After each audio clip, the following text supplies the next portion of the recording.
أعوذ بالله من الشيطان الرجيم بسم الله الرحمن الرحيم وكذلك مكنا ليوسف في الأرض يتبوأ منها حيث يشاء نصيب برحمتنا من نشاء ولا نضيع أجر المحسنين ولأجر الآخرة خير للذين آمنوا وكانوا يتقون مكنا ليوسف في الأرض يتبوأ منها حيث يشاء نصيب برحمتنا من نشاء ولا نضيع أجر المحسنين۔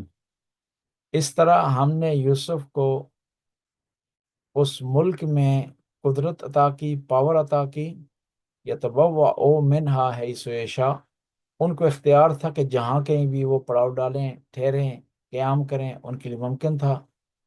نصیب برحمتنا من نشاء، اسی طرح ہم اپنی رحمت عطا کرتے ہیں جس کو چاہتے ہیں۔ ولا نضیع اجر المحسنین، اور ہم جو لوگ نیک ہوتے ہیں، احسان کرنے والے ہوتے ہیں، ان کا اجر ضائع نہیں کرتے۔ یہاں دیکھیں حضرت یوسف علیہ السلام سے متعلق لوگوں نے کیا چاہا اور اللہ نے کیا چاہا۔ بھائیوں نے چاہا کہ ان کو ختم کر دیں، اللہ نے چاہا تو وہ باقی رہے۔ زلیخا نے چاہا کہ وہ غلطی کی طرف چل جائیں، گناہ کی طرف چل جائیں، معصیت کی طرف چلے جائیں، لیکن اللہ نے انہیں محفوظ رکھا۔ عزیز مصر نے چاہا کہ وہ ان کو جیل میں ڈال دیں اور ان کو سختی ان پر کرے، لیکن اللہ نے کچھ اور چاہا۔ بس خداوند تعالیٰ بتانا چاہتا ہے کہ آپ نے یہ نہیں دیکھنا کہ لوگ کیا چاہ رہے ہیں، آپ نے ارادہ کرنا ہے، نیک کام پر ہیں، اچھائی پر ہیں، اور آپ بلائی پر ہیں تو آپ کو اس کام کو جاری رکھنا چاہیے، کیونکہ ہوتا وہ ہے جو خدا چاہتا ہے۔ اور پھر یہ دیکھیں کہ یوسف علیہ السلام کہاں سے کہاں پہنچے، لیکن ان کے کردار میں، ان کے عمل میں، ان کے اٹھنے بیٹھنے میں، طریقہ کار میں ذرا برابر فرق نہیں آیا۔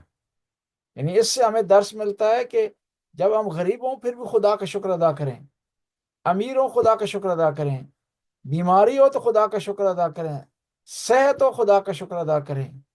خدا آپ کو نعمتیں دے پھر بھی شکر ادا کریں، نعمتیں کسی امتحان کی وجہ سے نہ ہو آپ کے پاس پھر بھی خدا کا شکر ادا کریں۔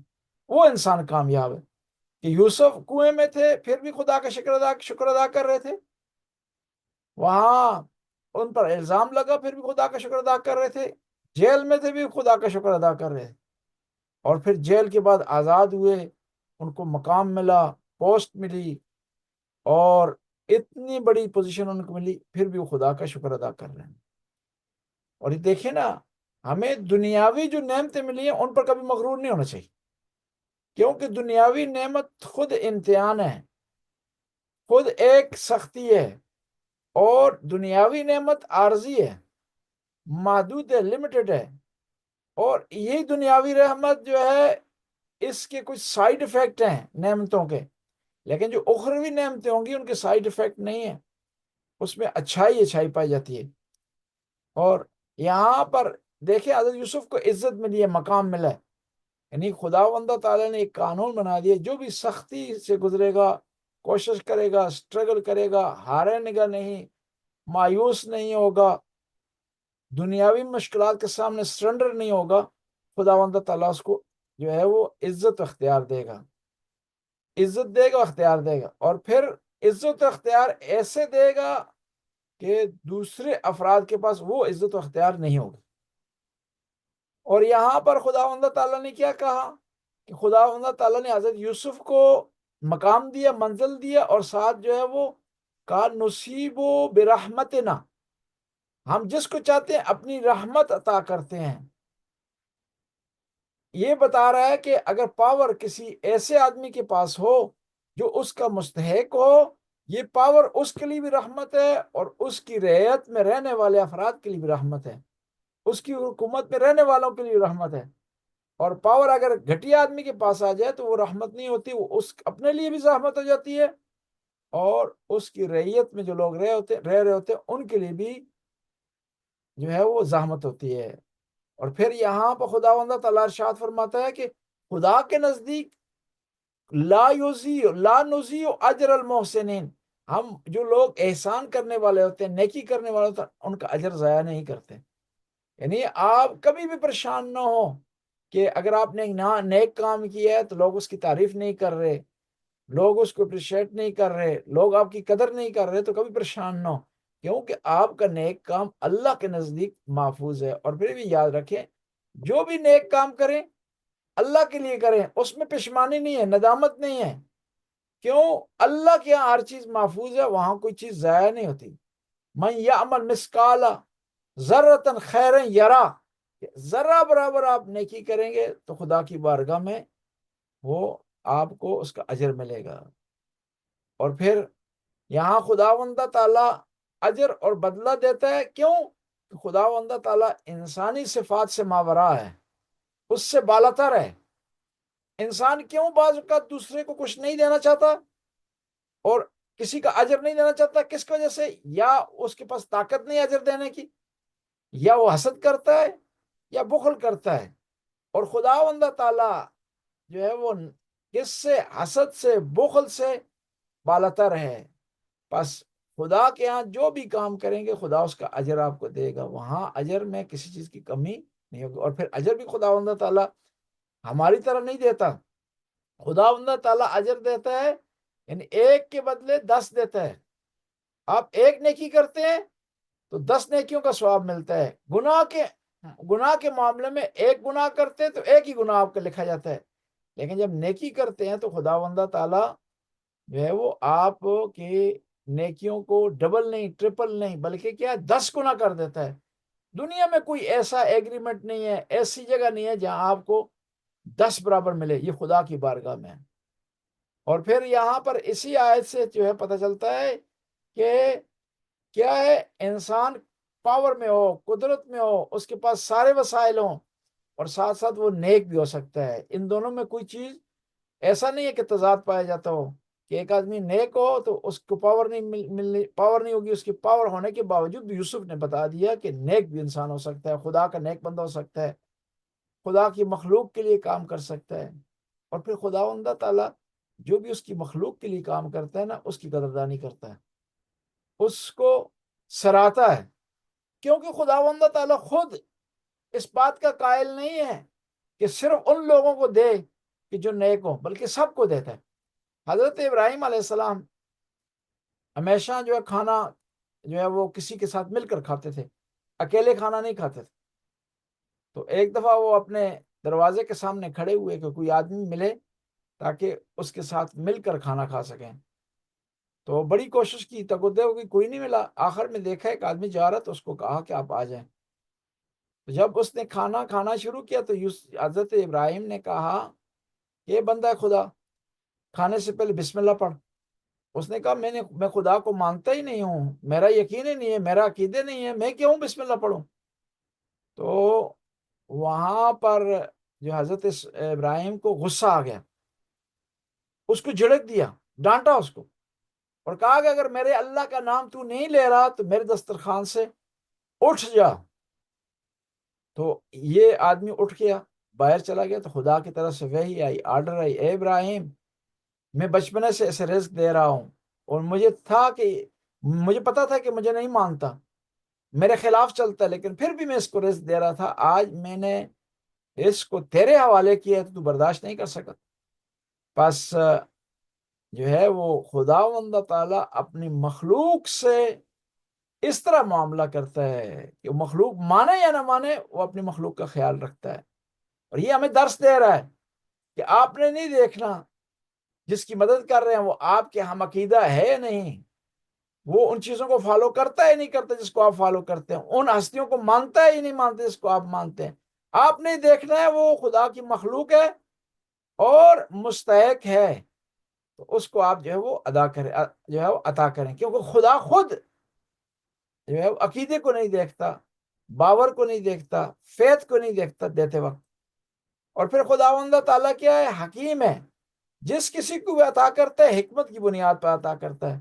یوسف علیہ السلام کو طاقت عطا کی خدا نے تو حکمت کی بنیاد پر، اور اس حکمت کی بنیاد پر ان کو پاور عطا کی، اور پھر انہوں نے بھی، حضرت یوسف نے بھی خدا کے دیے سے خوب فائدہ اٹھایا، خداوند تعالیٰ کی مخلوق کی مدد کی۔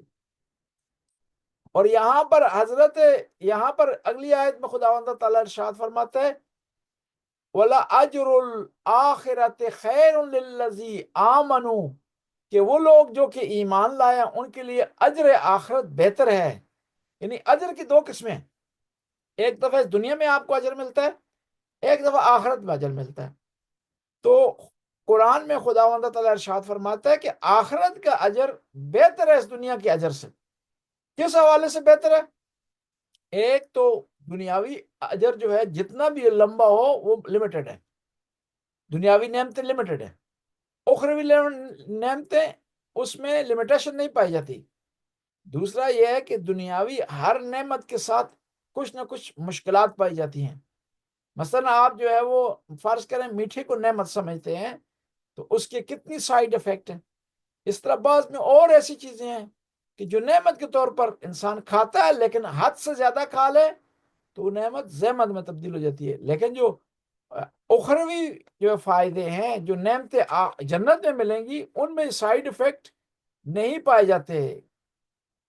اور پھر ایک اور چیز ہے، جو نعمتیں دنیاوی لحاظ سے ہیں ان کو ہم درک کر سکتے ہیں، سمجھ سکتے ہیں، لیکن جو اخروی لحاظ سے ہمیں نعمتیں ملیں گی جنت میں ان کو کسی نے دیکھا نہیں ہے، وہ ہمارے تصور سے، ہمارے خیال سے بالاتر ہیں، اور وہ کچھ ایسی نعمتیں ہیں کہ جو ہم نے کبھی دنیا میں دیکھی نہیں ہیں، ان کا تصور ہی نہیں کیا۔ اور یہ قرآن میں جو نعمتوں سے متعلق جنت کے ذکر آیا وہ صرف سمجھانے کی حد تک ہے، وہ صرف نمونے ہیں، ماڈل ہیں، ورنہ جنت میں نعمتیں اس سے زیادہ ہیں، اس سے بالاتر ہیں۔ اور یہاں پر دیکھیں کہ وَلَأَجْرُ الْآخِرَةِ خَيْرٌ لِلَّذِينَ آمَنُوا وَكَانُوا يَتَّقُونَ، کہ وہ لوگ جو کہ متقی ہوتے ہیں، مومن ہوتے ہیں، ان کے لیے دنیاوی جو نعمتیں ہیں، دنیاوی لذتیں کچھ معنی نہیں رکھتی، تو ان کے لیے جو اخروی لذت ہے وہ معنی رکھتی ہے۔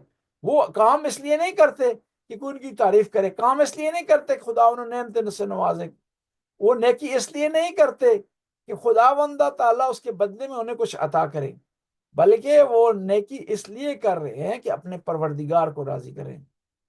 اور پھر سب سے بڑی یہ انسان جو ہے خدا کا شکر اس انداز میں کر سکتا ہے کہ خدا کی رضا کے لیے کرے، نہ اس لیے کرے کہ جنت سے حاصل ہو جائے، نہ اس لیے کرے کہ دوزخ سے محفوظ رہے۔ اس لیے امیر المومنین ارشاد فرماتے ہیں کہ کچھ لوگ ہیں اس دنیا میں عبادت کرتے ہیں جنت کے لیے، وہ عبادت تاجروں والی عبادت ہے، اور کچھ لوگ اس دنیا میں عبادت کرتے ہیں دوزخ سے بچنے کے لیے، وہ غلاموں والی عبادت ہے۔ مولا فرماتے ہیں میں اس لیے عبادت نہیں کرتا ہوں کہ دوزخ سے محفوظ رہوں، اس لیے عبادت نہیں کرتا ہوں کہ جنت مجھے مل جائے، بلکہ عبادت اس لیے کر رہا ہوں کہ اپنے پروردگار کو عبادت کے لائق سمجھتا ہوں۔ یعنی یہ ایک جو ہے وہ عارفانہ جملہ ہے جو انسان کی گائیڈ لائن مشخص کرتا ہے کہ انسان کسی لالچ کی بنیاد پر عبادت نہ کریں۔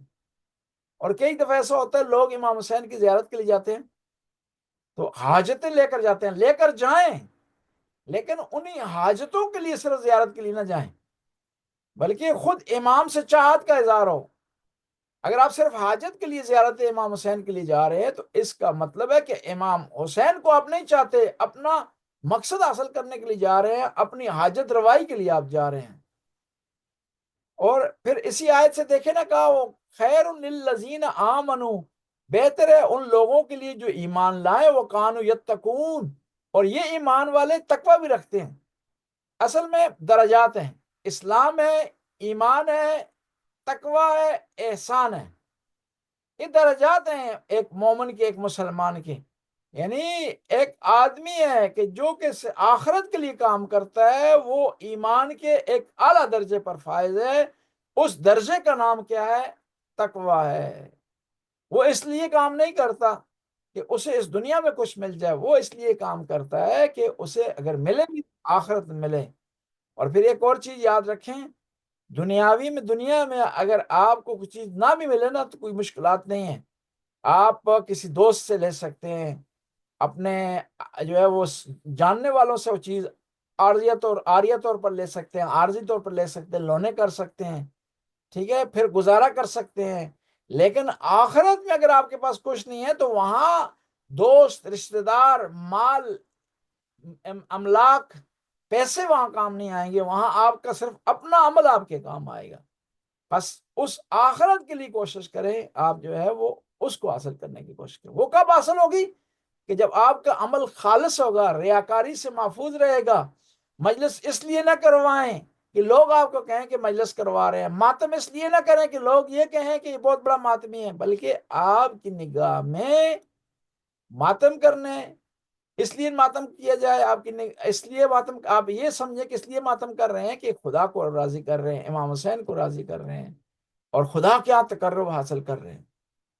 اور خدا کے ہاں جو عمل قبول ہے وہ خالص قبول ہے۔ خدا کے ہاں اگر 1000 رکعت پڑھی جائے ریاکاری سے بھری ہوئی ہو تو وہ قبول نہیں ہے، لیکن 2 رکعت نماز پڑھی جائے لیکن وہ اگر خالص ہو تو خدا کی بارگاہ میں قابل قبول ہے۔ قیامت کے دن بہت سارے ایسے لوگ ہیں جو جائیں گے حساب و کتاب کی منزلت پر، اور وہاں پر جب دیکھیں گے تو ان کے حساب میں کچھ نہیں ہے، نیکیوں سے خالی ہے، مجلسیں نہیں ہیں، روزے نہیں ہیں ان کے اعمال میں، ان کے اعمال میں حج نہیں ہے، باتیں نہیں ہیں۔ وہ کہیں گے ہم نے تو اتنی باتیں کی تھی، اتنے روزے رکھے تھے، اتنے اعمال بجا لائے تھے، پھر کیوں نہیں ہے ہمارے اعمال میں؟ آواز قدرت آئے گی کہ آپ نے وہ اعمال کیے تھے دکھلاوے کے لیے، آپ نے وہ اعمال کیے تھے لوگوں کو دکھانے کے لیے، ریاکاری کے لیے، اور آپ نے جس مقصد کے لیے وہ اعمال کیے تھے وہ مقصد آپ کو حاصل ہو گیا، لوگوں نے تعریف کر دی، لوگوں نے آپ کو جو اپریشیٹ کر دیا۔ اب آپ کس لیے ان اعمال سے متعلق پوچھ رہے ہیں؟ یعنی کیا ہوتا ہے، بعض اوقات ایک چھوٹی سی ریاکاری سے سارے عمل جو ہے ضائع ہو جاتے ہیں۔ ایک پیغمبر کی بارگاہ میں اصحاب کرام تشریف فرما تھے، اللہ کے رسول نے ارشاد فرمایا کہ ہر آدمی ایک نیک کام کرتا ہے تو جنت میں اس کا درخت لگ جاتا ہے۔ تو ایک صحابی کھڑے ہوئے، کہا کہ یا رسول اللہ، اس کا مطلب ہے میرے بہت زیادہ درخت لگے ہوں گے جنت میں۔ پیغمبر نے ارشاد فرمایا کس طرح؟ کہا کہ میں نے بہت نیکیاں کی ہیں۔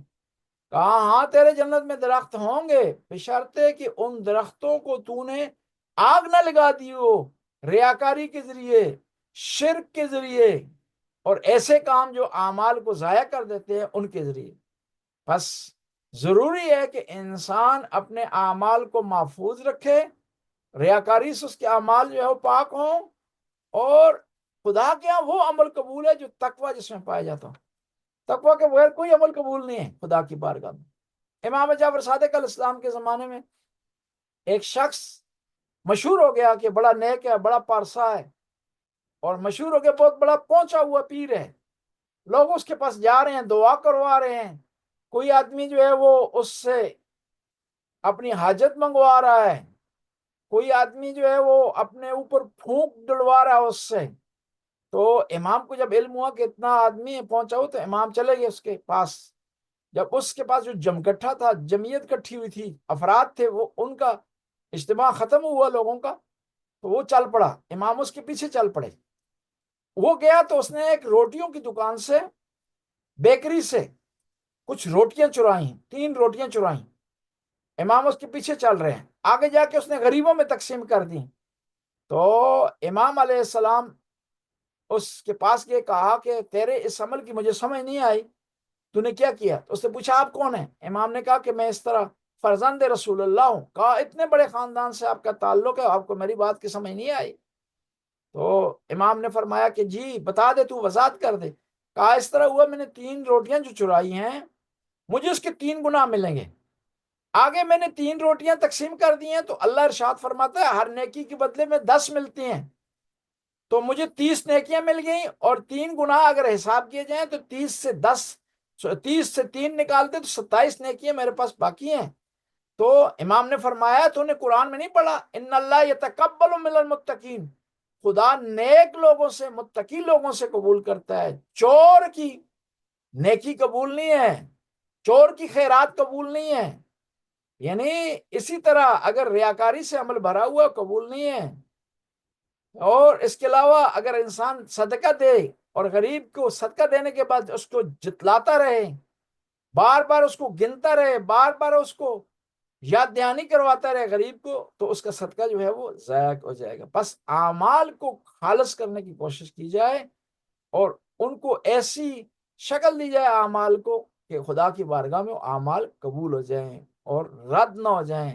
اعمال کرنا امپورٹنٹ نہیں ہے، نماز پڑھنا امپورٹنٹ نہیں ہے، حج زکوٰۃ دینا اتنا امپورٹنٹ نہیں ہے، امپورٹنٹ یہ ہے کہ اس کو خالص کیا جائے، امپورٹنٹ یہ ہے تاکہ وہ قبولیت کی منزل پر پہنچ جائے۔